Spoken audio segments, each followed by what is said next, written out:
Welcome to another episode of Fatherhood Voices. Now, I have a very special guest today, and that's Armando Novello. And he's also in the business, not in real estate, but on the loan side, so a very important side.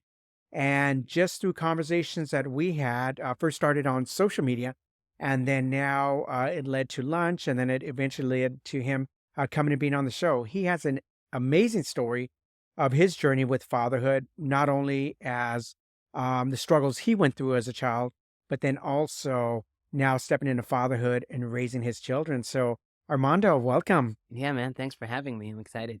Now, I'm excited to kind of dive deeper into your journey. So, maybe you can share with the audience a little bit about who you are, what you do, and where they can find you. Yeah, so my name's Armando Novello. I'm a local loan officer here in LA County. You can find me on Instagram at Armando underscore Novello underscore and YouTube with the same handle. Nice. Now, something I've noticed as I've dived deeper into your profile over the last couple of weeks is you're doing a lot of stuff on social media. And I noticed there's somebody on there. Is that your son that's going on and sharing different advice? Yeah, my son and I actually we started this maybe about 2 months ago where he was helping me just record and setting up the mic. And one day I said, "All right, you sit down and we're gonna try one." And he delivered a script really well, so we started to use him. But something that a lot of people don't know is he's actually been recording videos for us since he was 9 years old. So a lot of our clients, like people that have done business with me, know through the process, like there's a video of him as a little kid that I can share with you that from the very beginning, every step of the way, and like, hey, welcome to the mortgage process. This is what to expect, or your loan's going to underwriting. Here's what that means. So every step of the way, our clients would receive an email with a video from him. So he's kind of grown up doing content, but now it's actually being public. Wow, I love that. So let me ask you a question before we dive into your past. What kind of spurred that at a young age you had him go on and start walking your clients through the loan process?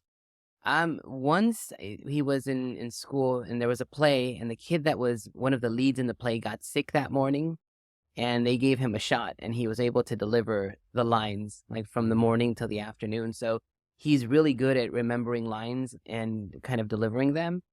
So when I saw that, it was maybe 7 or 8 years old when he did that school play. I figured, let's give this a shot, and he's done really well. He does impromptu stuff, and he just plays well with it. He's a little bit older now, so it's easier. But when he was 9, he was really good at it too. I noticed that you let him drive your classic car not too long ago. I think you did a poll on social media and said, should I let him drive? Now, what kind of car is it? It's a 1965 Mustang Fastback. 19. Wow. And so you let him drive. How was that experience to have your son, father to son? And, it's one of those classic kind of TV moments that you always, wait for that time when you can teach your son to drive or just experience. Interestingly enough, my father-in-law has been teaching him how to drive. My father-in-law always asked to do things like that. I don't know, maybe he didn't have the opportunity when he was younger, but we allow it because he's a really good grandpa. So he's been teaching him, and we went to the office one morning, and we took the Mustang, and on the way over, he said, "I think you should let me drive the Mustang." I said, "All right, let's do a poll." Just joking. I was going to let him drive it anyway. But of course, everybody said, yes, let him drive. So on the way home, he got to drive the car.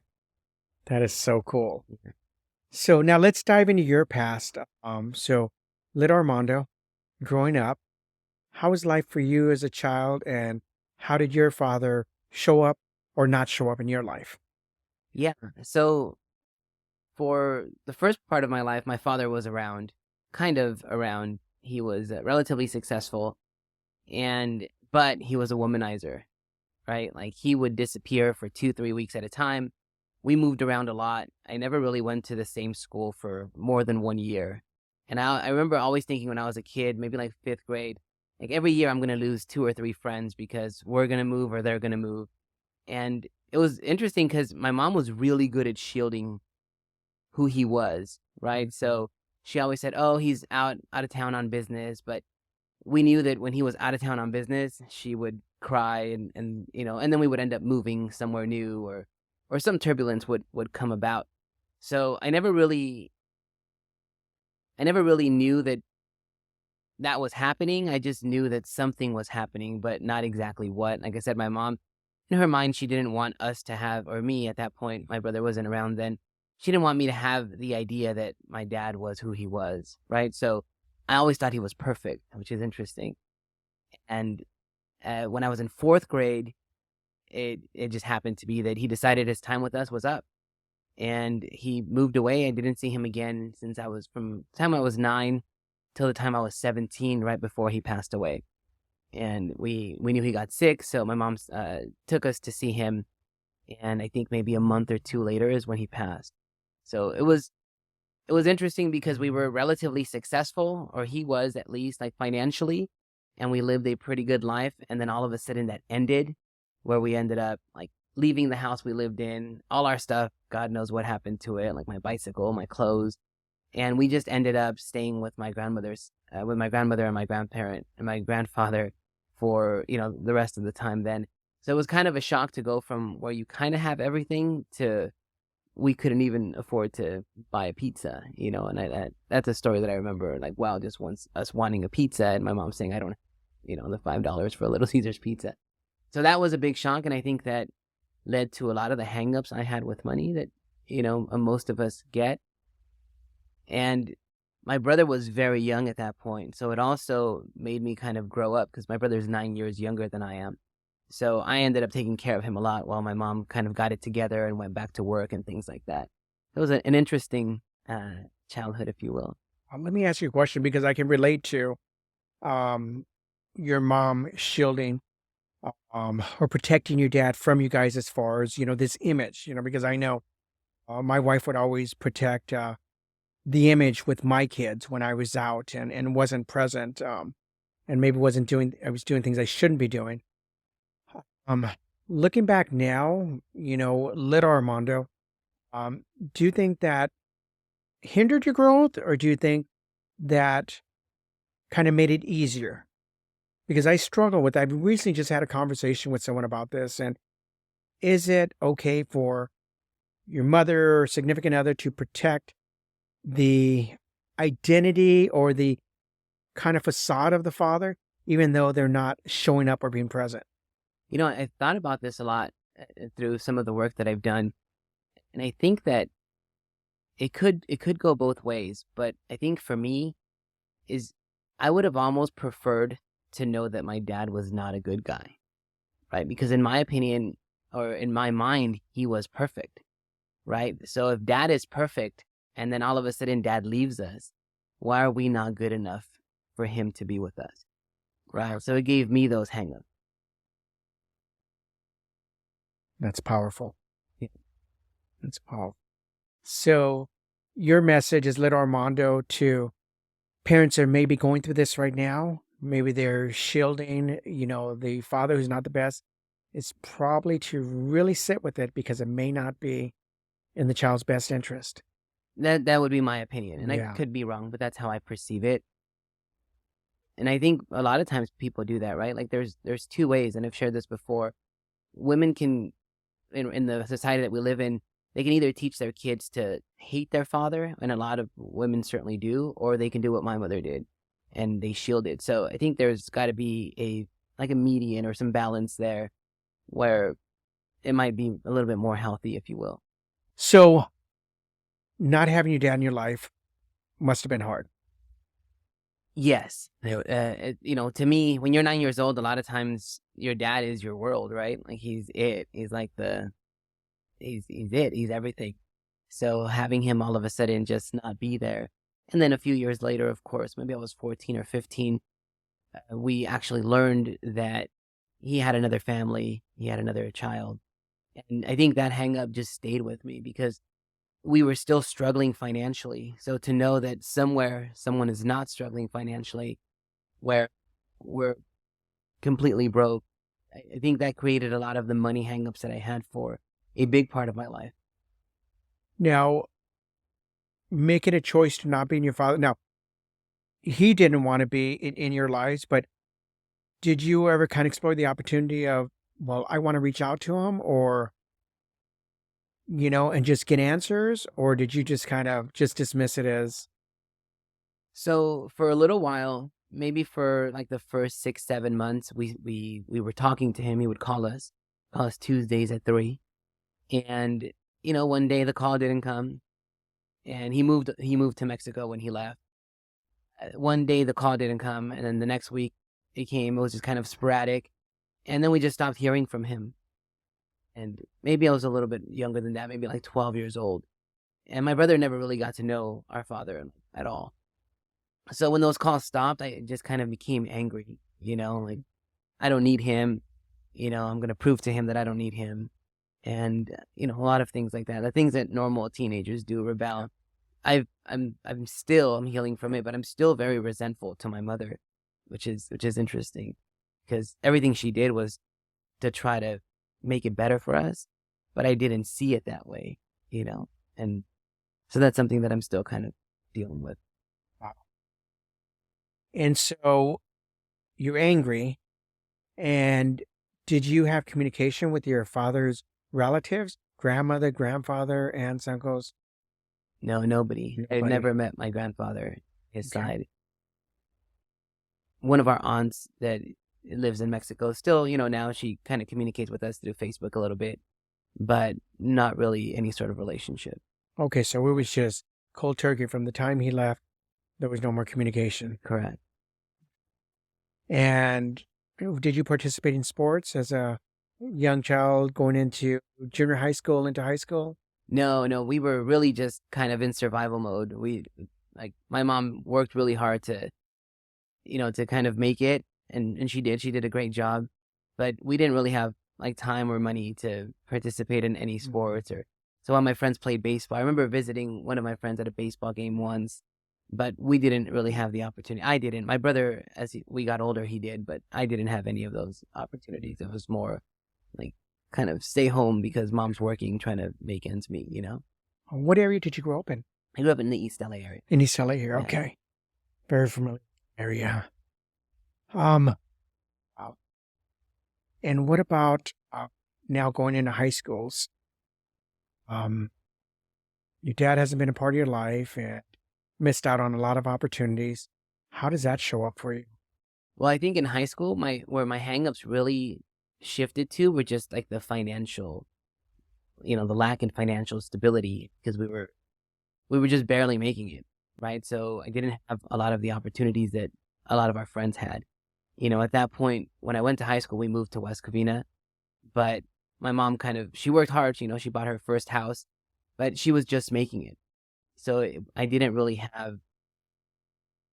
have the financial stability, I think, that would have made it easier. So I had a lot of the hangups with the money, and until recently, I maybe the last few years as I started doing this work, I started to see why I had that and started to shift away from it.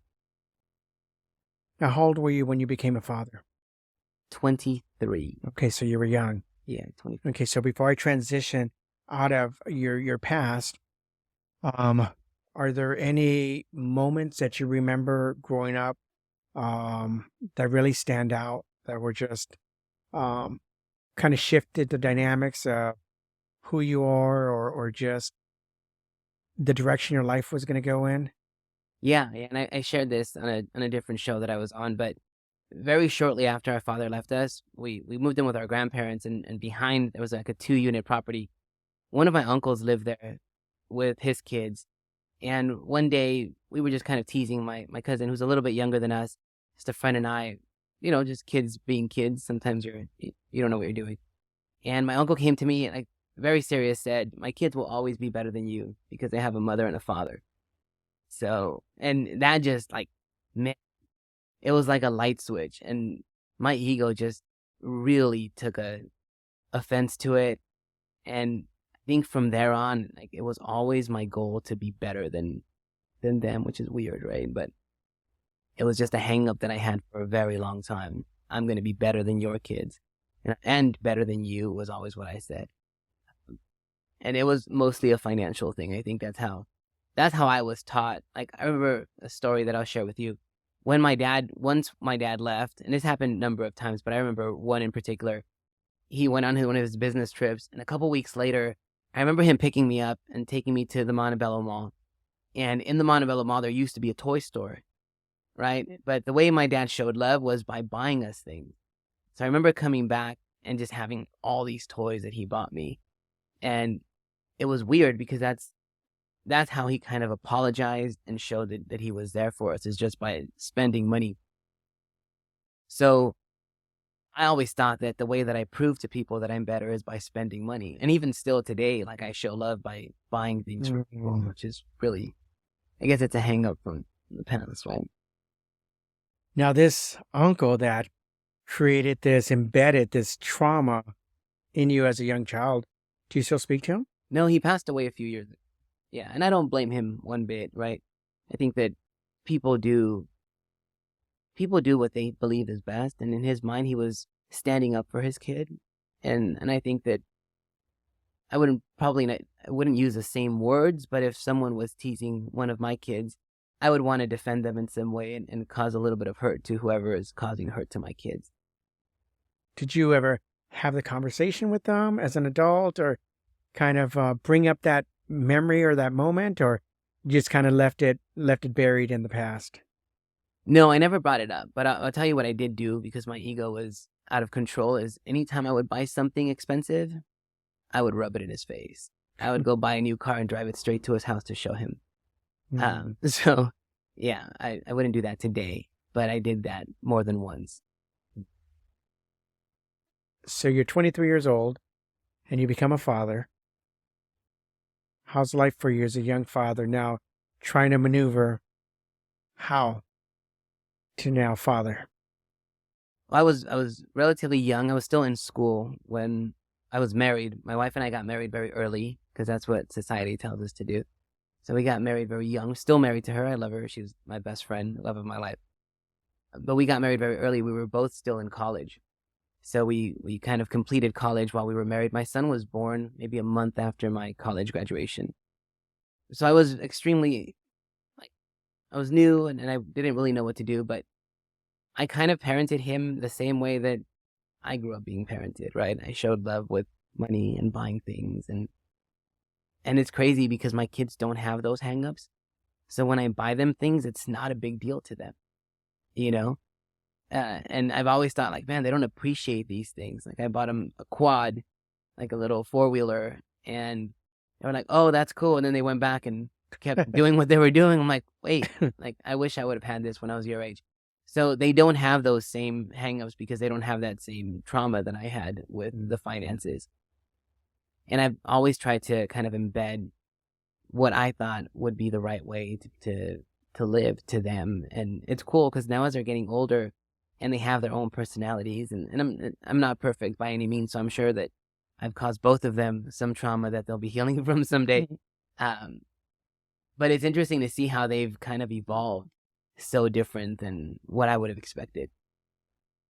So both boys? Both boys, yeah. Okay, how old are they? They're 16 and 14 now. Oh, wow, okay. Yeah. So I had them pretty close together. Pretty close together, yeah. Okay. So what are some moments that you can remember? I know we had a conversation about sports, in particular jiu-jitsu, and I'd like you to share that story because it's a profound story about parents just really pushing their kids to do the best, and how sometimes that can work against parents, you know? Yeah.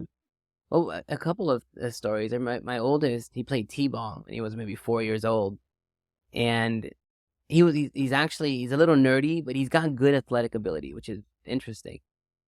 And I remember he was actually good at it, but he had no interest.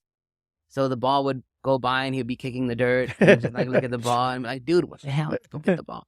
Right? So I remember taking him home, and of course, this is what I always do. I have to go all out.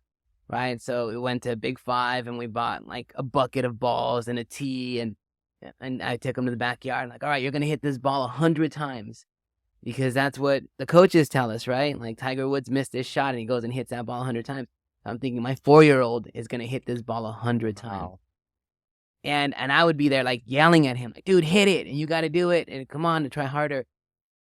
And I just burned him out. Wow. And that season ended and he never played any sports again. And at the same time, we took on a Brazilian jiu-jitsu school at one point, where my family kind of bought it and we ran it.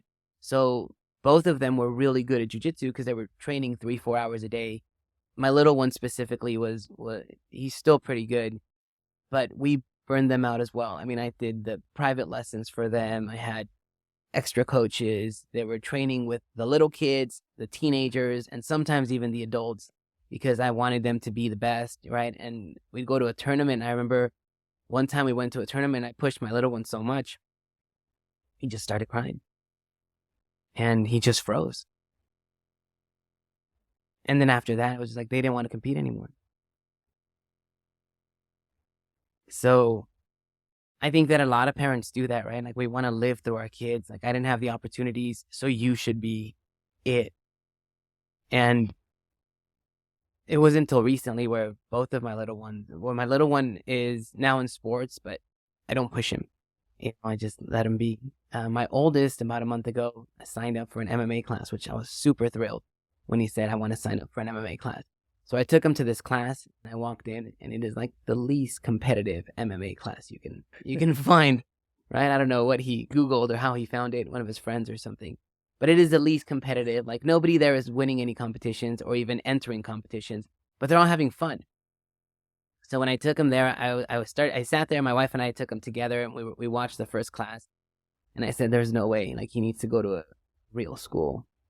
And she reminded me, like, hey, let him enjoy it. He's doing this for fun, not for competition. And even walking out of there, I asked him, like, hey, if you ever want to switch to a more competitive school, I would support it.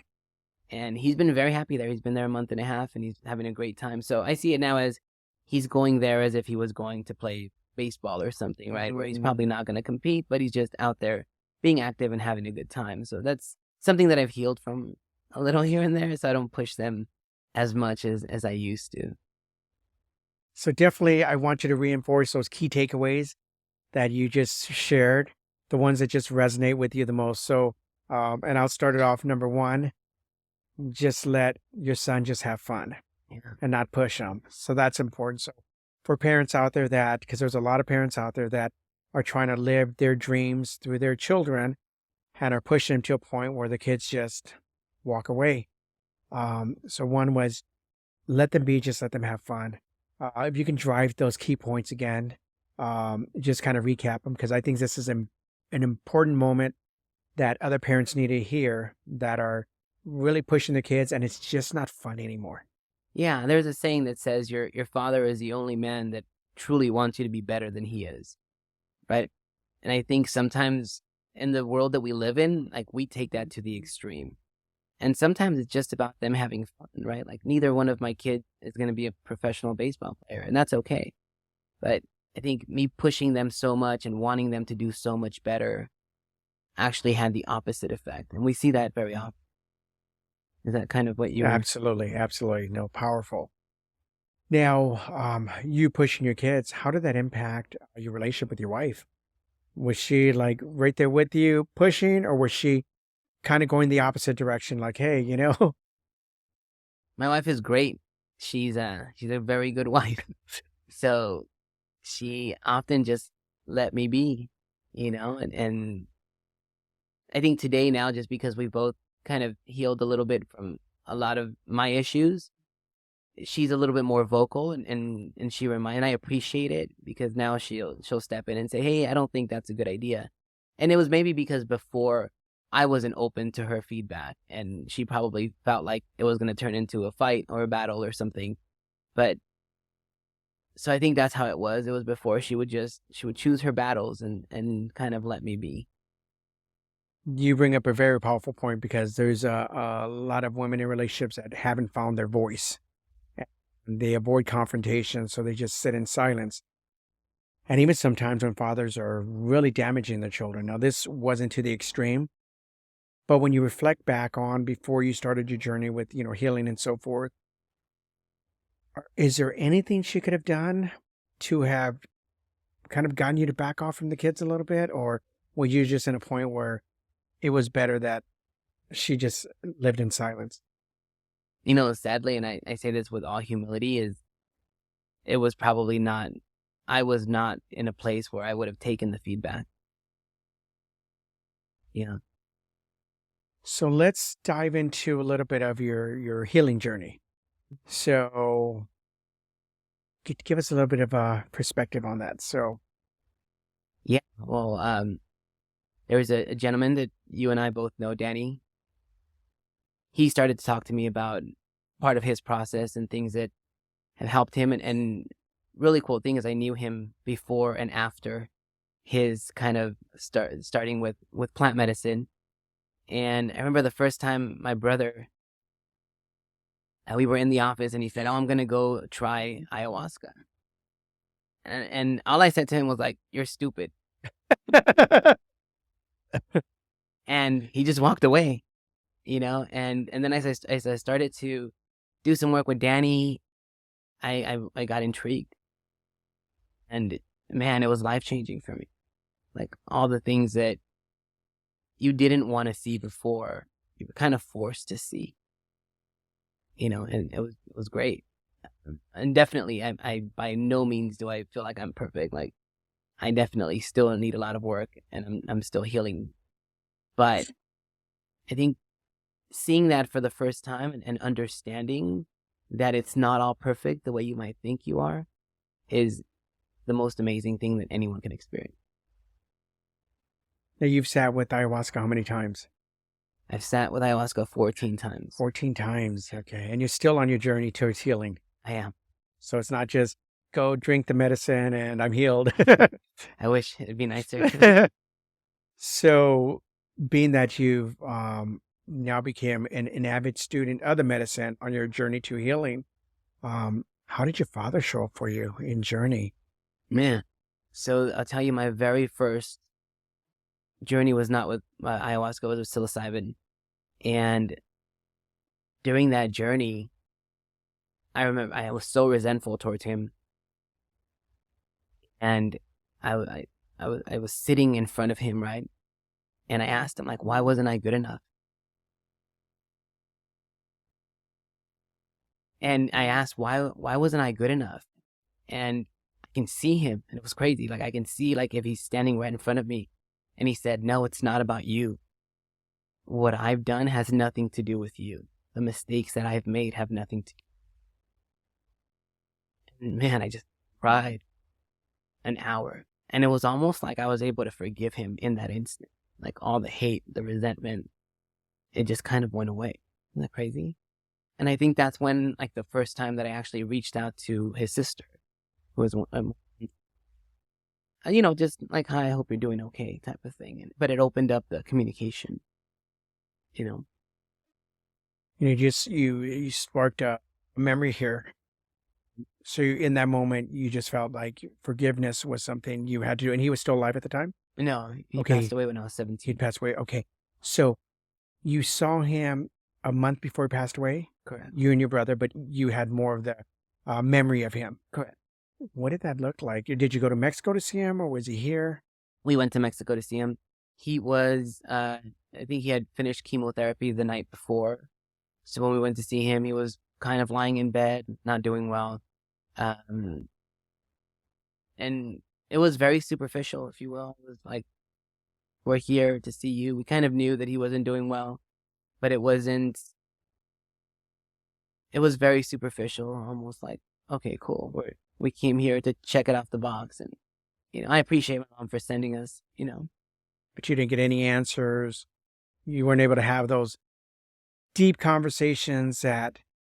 He was literally living at his new family's house, right? Like his new girlfriend left so that we can come and see him. So it was awkward. There was no answers or no questions, really. It was more like, "We're here to see you because you're going to die." In retrospect, now looking back that you're an adult and looking back on that experience, is there anything you wish you could have asked him or any closure? Not anymore. I think that through the process of working with plant medicine, I've learned that through the process of working with plant medicine, I've kind of just figured that I'm in control of that, right? It's not really him. It's me and how I react to it. And it had, again, what he did had nothing to do with me. It was just his part of it, like his journey, So in your first journey, you felt like you had to forgive him. Did you forgive him, or has it been a work in process? I think I came complete with it, but there's still some pain there, right? I don't think that any that just vanishes. I think that it opens up the door for forgiveness, but walking through it is a process. It's not like walking through a hallway rather than walking through the door. But I am much more complete with that, and I don't have the hatred or the resentment anymore. What kind of other revelations came in your journey that helped you to adapt to uh, showing up as a father? Well, who I was being with my kids. One thing that we do, my oldest boy, is he reads a lot. Because he reads a lot, he's got a really good vocabulary, and he's got a very high IQ. So forever we've kind of drilled on him that he's very smart. And what a lot of people don't realize is when you tell your kids that they're smart, it diminishes their effort. So Mm. sometimes they'll stop giving the effort because they believe they're intelligent. You follow? So instead, we should praise not the intelligence, but we should praise the effort that they put into things. That's going to keep them going that way. Wow. So my son is brilliant, but sometimes he lacks effort. And I got that in my very first ayahuasca sit. Is we have to talk to them differently. Where my little one, we always told him, well, you're the athlete, because he was really good at jujitsu. So we always pushed that side of it. And now my little one often believes that he's not intelligent, that he's just good at sports. Well, So it's crazy that we saw Jesse Itzler recently, and he says the words you speak matter. And it's so amazing. The words we speak to our kids, even while we're trying to uplift them, can cause a little bit of trauma there. wow. That is powerful words of advice. Powerful. It's funny how just a shift in how we speak to our children and just that small shift, still getting the same message across, can have drastic positive or negative consequences. So definitely something that I'm gonna take with me. I'm sure other people are on how we show up and communicate with our kids, especially when it comes to, oh, you're smart, or oh, you're just athletic. Because I'm sure as siblings it can create that little bit of rivalry between each other, because you have, no two children are the same, but then one feels not as competent maybe on the smarts level, education, versus athletic and so forth. So, wow, powerful. What else came up in your journey? Um, just who I was being with my wife, not really giving her a voice. We worked together, and oftentimes it was we're doing it this way because I've always done it this way. So my relationship with her has improved. Probably that's probably the biggest thing that I've seen. Just who I was being towards her and how I was treating her was not fair to her. She didn't have a voice. She didn't have any input. It was just kind of you got to go along with what we're doing, and it's crazy because as soon as that shifted, our business started to grow. Everything is, flowing. I kind of gave up control of a whole bunch of things that she never had control of. Where, like, now I don't even have a login to my bank account.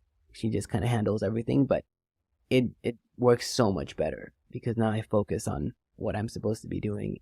She handles that, and she's got really good input. Like she's super smart. Great ideas.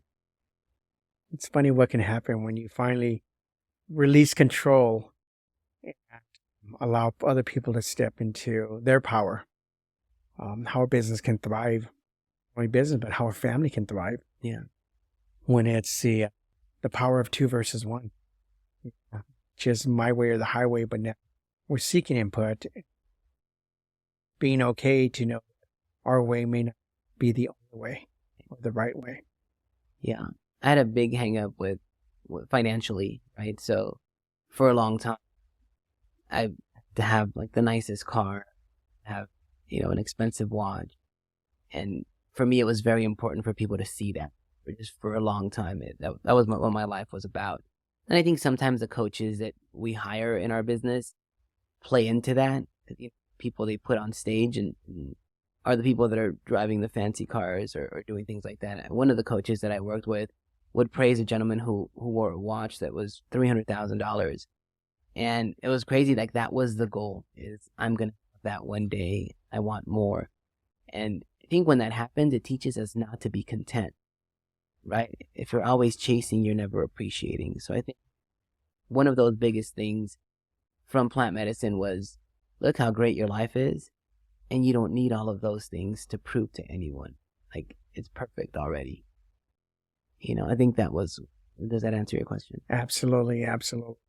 I know one of the things in my journey with plant medicine is I was able to purge out money because I was the same way. I always wanted the nicer things, the flashy car. And it was just, and especially being in the business that we're in the whole real estate and mortgage industry, it's just really a bunch of bullshit and smoke and mirrors and everybody trying to impress each other when at the end of the day, it really doesn't matter, one of the things you shared is just you're hanging with money and so forth and just, growing and having a mom that struggled to provide for you guys. And then you going into a business that, of course, where money's unlimited, you can make as much money as you want, depending on how hard you work or smart you work, So how did that show up for you? So you were, into the materialistic things and wanted to be flashy but it took plant medicine to finally have you come to that realization? Or were you already starting the path of realizing, hey, this is just stuff? No, I think the plant medicine was a big realization that it wasn't necessary, right? I think once I realized, like, for me, it was trying to prove to the world that, because I had this sense of I'm not good enough, because in my mind, I always felt my dad left us and he's got another family. Why are they good enough and I am not, right? Because I was, like, as a kid, I was very close to my father, not close to my mother at all, right? So I was a kid it was he and I, So I always felt like, what did I do to cause him to not want us, right? And again, the way that I was taught to show love was by material things. That's what my father did. So I had to prove to the world that I was good enough. I had to prove to my uncle that I was better than him and better than his kids. So, and then, yeah, that was planted, and then the industry that we're in kind of, it grows. And that's just how it is, man. It's sad that in that world, but it is. It's something in our culture, especially the deep-rooted Hispanic culture, is a lot of fathers have multiple families. They have a family here in the United States, and then they have one in Mexico. And that's something that children have battled with, especially as you transition into, being a first generation, you're transitioning into trying to figure out how things work here, and then your kids come into the picture, and then they're second generation, and then you're trying to shield them from, that trauma and so forth. But that's actually a bigger problem than I even realized up until I just started to dive deeper and peeling the layers. Or maybe I've always known, but I just kind of chose to close my eyes to it. If I didn't acknowledge it, then it really didn't exist. Now in having conversations, that's the norm in a lot of families, especially when their parents come from Mexico. Yeah. Is there anything that you think you could have done to stop your father from leaving? Or because I see you were very close to him, or do you think it was just his journey and it was just his journey? For a long time, I did kind of blame myself, and I probably thought of that question hundreds of times as a kid. But I realize now, like, understanding everything that it was, like, I once called my mom after a journey and just asked her to give us a breakdown, because, like I said, I don't remember going to the same school for more than a year. I never started a school year and ended the school year in the same school. I always joke and say our stability started when my father left, because that's when I finally got to go to school for 4 years. I went to high school, the same high school for 4 years. But so I always kind of blamed myself, and until I sat with my mom one day. Actually, we just talked on the phone, and I asked her, like, tell me what happened. Like, I went to this school, and then I went to this school, and I just remember the school. And she told me, well, your father left and was dating this lady. He was dating this lady that he worked with at a car dealership, or he worked with it. And he ended up, the last gal he left with and ended up having a child with was his best friend's wife. And he and the best friend grew up together, like, from the time they were kids. So she worked for him. She was his receptionist, and they just ended up hooking up, and that's who he ended up with for the rest of his life. So I don't blame myself, and not anymore. But as a child, I did always think, well, what could I have done how could I have been better? You know? How's your relationship with your mom these days? It's not, we clash a lot, and I think there's a lot of resentment from both sides. So it's not a great relationship, to be honest. There's a lot of clash there.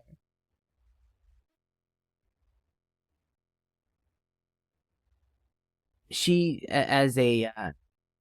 my mom was very feminine when my father was around, and just very much went into her masculine, as most women do when that happens to them. And I didn't respond well to it, and she tried her best, and I don't think any parent ever does anything to purposely cause any harm to their kids. But I think a lot of things that she did just didn't sit well with me, and still to this day there's some work that needs to be done. And you guys are still on that path towards healing? Yes. And any other thoughts or stories, incidents you want to share that helped to shape your life?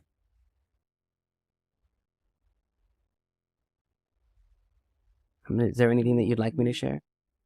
Curious what got you into the mortgage industry. So I know it was that scarcity, I'm going to call it scarcity mindset of growing up with not having the means. How did you now follow that path from scarcity mindset to now going into an industry that was just like totally the opposite? Yeah, I actually started working as an assistant to a mortgage gal my mom introduced me to when I was in college. So I went to college at UCLA, and I got a job. Really, it was great. It was amazing. Quarter-mile away from the campus, to where I can park at the office and walk to school.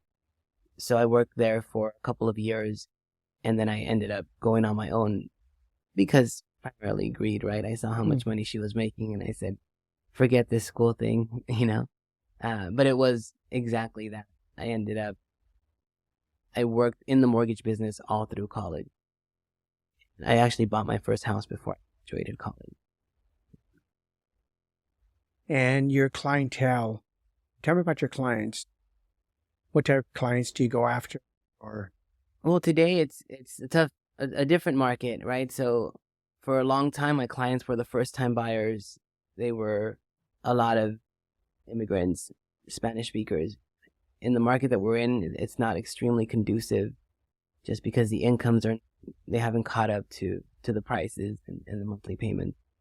So most of what we do right now are move up buyers, people that are selling one and buying another one. And then you branched off and then opened your own office? I started with a mortgage broker, and I worked there until 2007. And then I joined the mortgage banking side, which I prefer personally. There's a big brokers and bankers. I like the banker side better. I like to have the control. And I mean, this company that I'm with, I've been there 8 years.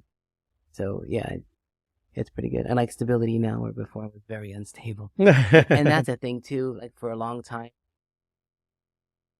This is part of, I guess, moving so much, is I'm really good at building new relationships, but they're very superficial. And I think plant medicine has helped me with that a lot. Is I would make relationships very quickly, right? Because that's what I did when I was a kid. I had to adapt and make friends at the new school.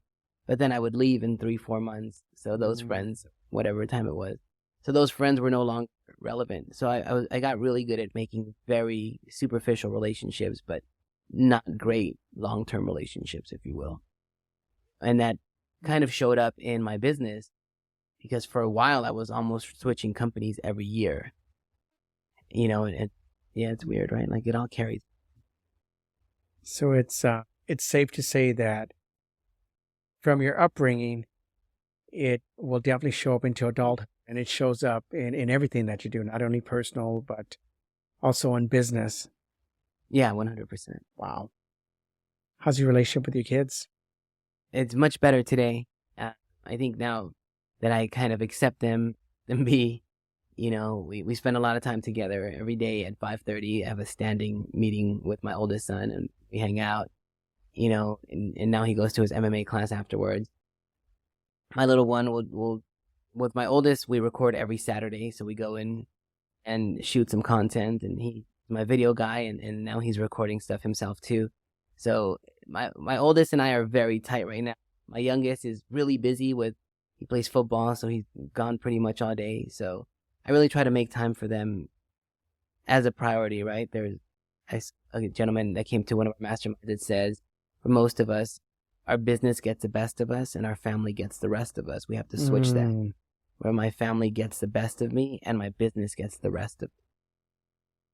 That wasn't my quote, but I liked it. That's freaking powerful. It's powerful. And so with your kids now, do you show up to the games? Yeah, I haven't missed I missed one game, but he wasn't playing that game. Okay. So I go to every game if he's playing. I don't show up to watch other kids play. But if my son's going to play, I will show up. Why do you show up? Well, for support. I want him to know that it's important for me to be there. That the business is no longer a priority. Even if he gets one snap on the football field, I want to be there for that. And I'll try to record it on my phone so that, I can show him, like, look, this is what you did or whatever. And he likes to watch it as well. Not what you did wrong, right? No. Okay.